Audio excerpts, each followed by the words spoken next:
One of the 3 key priorities for the Police and Crime Commissioner in Dyfed-Powys is that harm is prevented.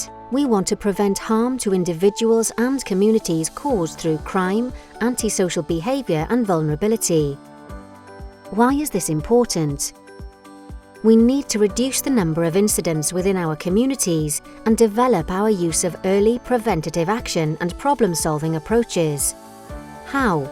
Through a reduction of crime and antisocial behaviour in all communities, tackling the threat of serious organised crime and exploitation, reducing fear of crime, listening and dealing with local community priorities, developing relationships with young people, prevention services, effective protection of vulnerable people, and addressing the fatal 5 main causes of road traffic collisions. What does this mean for communities? Visible and proactive policing services both in the physical and cyber world.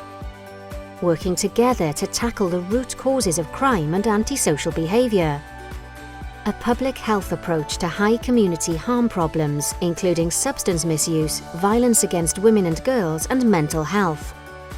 A child-centred approach to improve their life chances. And improved road safety.